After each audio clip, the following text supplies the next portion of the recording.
Charlie, welcome to the show, and what an absolute pleasure. I have a confession. This is a topic that I am, quite passionate about and try to do on my own. So the idea of putting some technology to help do it is quite interesting to me. I wanna start by asking the following question. Why did you start this company? What's your personal story that made it click for you? Well, I'm very happy to be here, Ari. Thank you for having me. The company that we're talking about is called Romento, and we help people turn memories of the past into keepsake books for the future. And most of our customers use these books and the product itself to document the stories of either themselves or in many cases an aging relative. And for me, my own excitement for the space stems directly from personal experience. So I grew up with two parents who were like freakishly obsessed with the home video camcorder. They used it to document just an outrageous amount of content from the first decade of my life. And all that content came into just a totally different level of meaning and understanding of that meaning after my dad passed away when I was 10 years old. And I remember as at the time a 12-year-old, going through that content and realizing what in that archive, would bring tears to our eyes. And surprisingly, it wasn't the videos of him celebrating like the milestone moments in life. The births, the birthdays, the graduations, the recitals, like the moments that Kodak told us, those are the moments where you take out the camera and you document. It wasn't those moments. It was actually the moments of him just being himself. Like I've got a video of him holding me in his arms the day I was born. It is like as Kodak of a moment as you can imagine. And actually, the video that for so long was like so difficult for me to watch was a video of him sitting at the breakfast table before I was born. My mom is interviewing him, and he's explaining about how he's nervous that he hasn't connected the car seat to the back of the car in the right way. And it was just such a human moment, and it allowed me to, you know, understand a piece of him in a way when I was 12 years old, in a way that is, very different decades later now that I have kids of my own. And it left, in my mind a real and deep appreciation for the power of video to be able to keep the memories and the stories of the people we love alive. And flash forward 7 years ago from today, my mom gets diagnosed with lung cancer. And I move up to where she's living in Portland, Maine. And I'm looking at my phone. And at the time, it was like 6 years of photos and videos that I had on that device. I'm scrolling through thousands and thousands of videos, and I can't find one that's longer than 5 seconds of her. And I come to this like shocking realization that I actually have better video content of my dad from the 90s than I do of my mom through most of the digital age. And it was the reason that we decided shortly after her diagnosis and before she started her chemotherapy to sit down and record a series of her memories from the past as a time capsule for really my kids to be able to open up at some point in the future in the event that she didn't survive, her treatment. And I thought I was going to, in that process, record a lot of the stories that I had grown up hearing, all the time. And, the stories that when our parents tell us, we roll our eyes because we've heard them so many times. I wanted my kids to hear those stories. And I was just blown away by how many of the stories that she shared in response to really simple questions like, how did you get to elementary school as a child? How her responses led to stories that I had never heard before. And it was just amazing that it took a cancer diagnosis for me to actually get to understand who my mom was before I entered the picture. And it left me wondering why that was the case. And I recognized as I thought about that experience and spoke to others that there were so many people who were saying to themselves, gosh, I know and I wish I could make the time to document the stories of someone I love, because I totally understand how valuable that will probably be one day in the future. And for people who have lost someone in their lives, they know firsthand how meaningful that content would be. But on any given day, there are just so many reasons why we don't take the initiative to actually create that kind of documentation. So what our team set off to do was to build technology that would make it so that the prospect of beginning that journey was as simple as using a product that could do the work for you. And that's what we've spent the last 4 years building the technology to do. And our product today is giving families the opportunity to arrive at the point of having the stories of someone they love or themselves documented in a way that requires a fraction of the work that it would take to do it on your own. I'm incredibly curious. What was the impact on your mother going through that process with you, starting this process of storytelling? Well, it's interesting. We have a scientific advisory board at Romento. So I've actually learned a lot about some of the things that we experienced together retroactively. Um, one of the things that is very true of American culture specifically is modesty is in many respects baked into the kind of culture that we live in. And modesty can be a real deterrent for people connecting across generations. And this has been something that our advisors have shared with us and helped me understand. People growing up are told that it is to be polite to not ask questions that would feel inappropriate or prying. And so oftentimes we don't ask questions that we might be curious to learn the answers of, but we feel would be an overstep. At the same time, as we grow up, and particularly among people who are older generations today, we learn that sharing stories of ourselves is an act of vanity, and that to be polite is to not brag and not speak more about yourself than you ought to. And so you have modesty preventing people from connecting in ways that would be of mutual benefit if they did. So when my mom and I sat down and we had a reason to document her stories, it took about 8 seconds for me to sit back and realize, oh my gosh, this is so different from something we've ever done before. And it's bringing us together in a way that I couldn't have appreciated because we had never done it before. And while it was certainly true that what we were creating from, I think, both of our perspectives was for the benefit of my kids, her grandkids, what it did in that moment for us was allowed her to know that I was genuinely interested in her lived experience, which she was humbled by. And for me, it allowed me to understand a piece of my history, which thankfully I'm now able to share with my kids and will be able to share with their kids, forever and always into the future. Thinking about myself and people I've had discussions around this topic, that is outrageously the norm, that we don't know that much about our parents and about our grandparents. And I would argue that it extends to other cultures as well beyond the US. So that's such an interesting insight. What did your mother say specifically? What was her feedback about the process? What were the interesting things that came up? Was it easy? Was it hard? Did it drive anything kind of emotional? Well, it did. There were certainly, yes, it covered a lot. It covered a lot of ground. I mean, one of the first things that we did when we sat down is I took out a photo book of her childhood. And I said, Mom, what the heck was happening in these photos? Because I have no idea. And we went photo by photo. And she looked at the images. And I've since come to understand how powerful images can be with stimulating recall among, older folks. And it's a big part of the reason why with Romento we've incorporated photography into the way that we can stimulate memory. But I think one of the areas that I was most curious about was her relationship with my dad, before I was born, and what it was like for them to get to know each other and to fall in love and then to get married and to think about having kids. When I sat down with her, I was a couple years away from being engaged. So thinking about settling down was very much on my mind. And that's something that we hear a lot from our customers is they're very curious to learn about their parent or their grandparents' experience at roughly the age that they are. So if you're about to get married, it's like, Mom, what was happening on your wedding day? If you're about to have a kid, it's like, Grandma, what was it like when you had your first child? Were you nervous? Where were you looking for information? How did you do it when there was no internet? This is so interesting.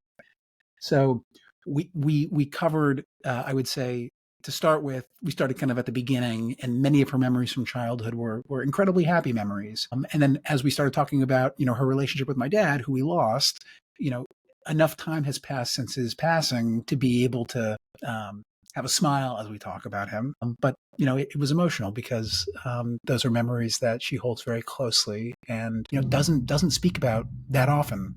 Again, because I simply had not made the time on a random Tuesday to call her and ask. I mean, it seems to me just conducting these interviews can be incredibly difficult for you to do it. What are the lessons that you've learned? Call it tips and tricks on how to help your mother share her best stories and to feel comfortable and to create something that, this is so cynical, but something that your children will really want to see. Yeah, well, we as we sat down for the first time, we had a really clear reason to be documenting these stories. And I remember I spent a bunch of time learning about oral history interviewing and understanding, what are the things that are really important, and feeling very intimidated by the fact that there are volumes of books about how to conduct oral history interviews. And we think about the great interviewers, the Barbara Walters, Oprah, people who are iconic interviewers, and how they're able to ask the perfect question in the perfect way at the perfect time. And it's easy to feel intimidated that because we're never going to be able to be as talented as them, that maybe we can't be successful. But I think what the two things that I realized were really most important as it related to being successful and making sure that my mom felt that we were being set up for success was, first, making the intention very clear. I wasn't asking my mom to pre-eulogize herself. I wasn't asking her questions because I wanted to expose gaps in her memory or point out the things that she was going to misremember, because people can remember things that are completely untrue, that never happened, and that's part of the human memory. Oh, just have me and my wife tell the same story that happened to us in the same time, completely different stories. Well, we can talk about longitudinal memory studies, because that's an area that we can go pretty deep on. But yes, I mean, there's tremendous scientific evidence about people having incredibly clear memories of things that have never happened, and memories degrade not only over time, but increasingly if they are stories that we tell often. You can think of memory as like a book on a That is bookshelf. so wait, hold on. That is so counterintuitive. Memories degrade with stories we tell often. You would think it would be the opposite. Well, every time you take out a memory, it goes back onto the shelf with a slight bit of tarnish on it, a slight bit of hyperbole, a slight bit of exaggeration, and then you exaggerate with like just a little bit, 50 times. All of a sudden, the story is totally different. There's some great research that was done totally coincidentally in 2001, right after 9/11. A longitudinal memory study. They were doing research, and they found themselves in a position in the week after 9/11 to be able to ask a group of respondents to describe exactly where they were on that day. Very, very quick, they were able to ask that question and get quite accurate details, presumably, of where people were and how they experienced that day. And then over a set period of time, every so often in the years after, they would ask the same questions: where were you on that day? And 10 years later, people remembered being in different cities. They remembered talking to different people. And that was an event, presumably, that people spoke of on somewhat of a regular basis. And people who shared having spoken more about 9/11 over the course of that 10-year period did, in fact, have, in many cases, more feeble, less accurate memory. Was there any correlation to personality type or anything else, that who is more likely to fall to this memory issue versus others, or they didn't touch anything like Not that I that? recall. I don't recall that. The other study that was done at the time was around the resilience in children, Hmm. which was people who shared with their children the events of that day and contextualized the events of that day with other moments of hardship in their family in the past, had children that ultimately became what they were able to refer to as more resilient over time across a Oh, variety of wow. different factors related to their ability to snap back from challenge and confidence and all these different metrics that they had come up with. So the kind of takeaway there was, when times are hard, being direct with your kids is often better than trying to Hide it. hide them or shield them from the truth. Let me say though that I said the first thing that sitting down with my mom that was important was stating the intention, Hmm. and the second thing that was proved to be really, really critical is making sure she felt that I was genuinely listening. Okay, this is so important.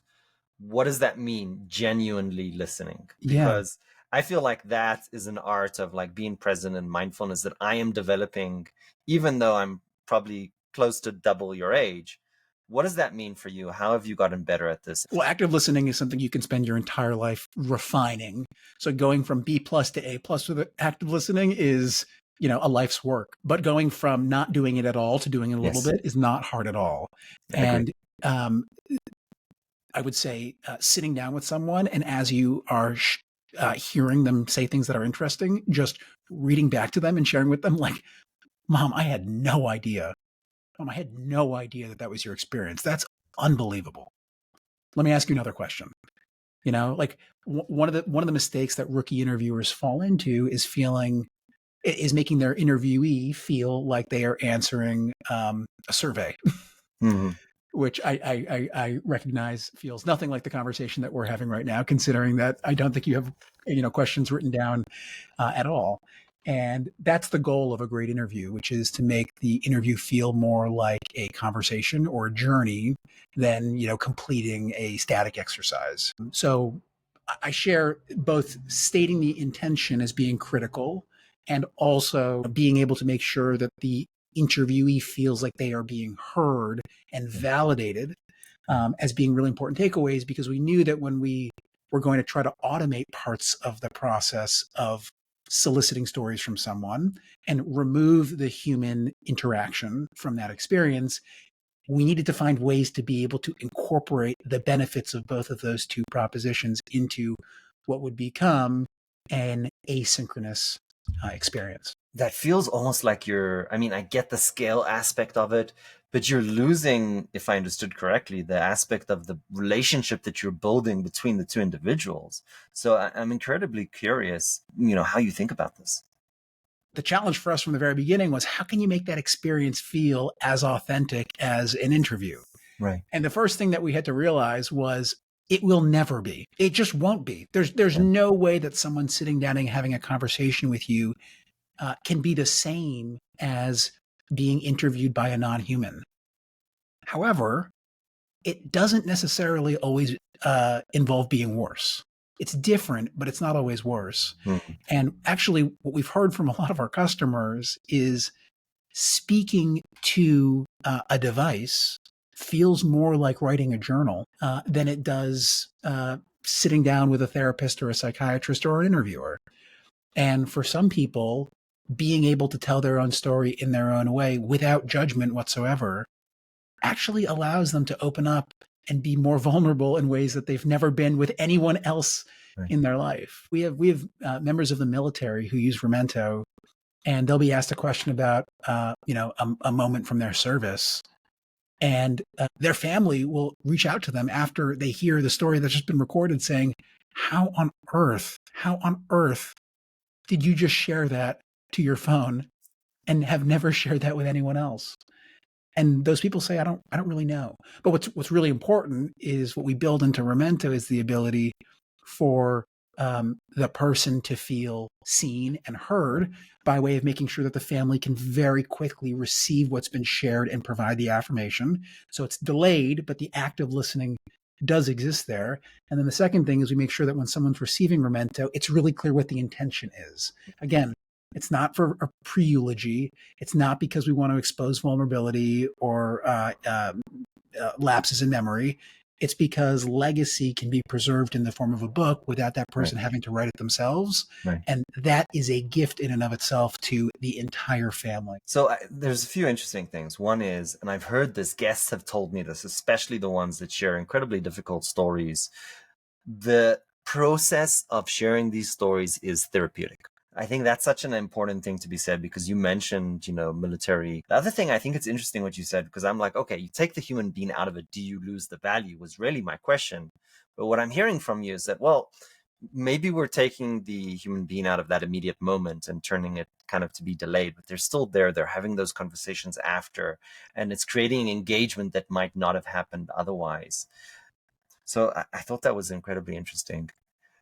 Charlie, when you think about the future of storytelling, do you feel like we're losing something? Are we losing our ability to share our stories? Yeah, look. There's no question that there are countless examples of advances in technology um, driving us apart and into more isolated versions of ourselves.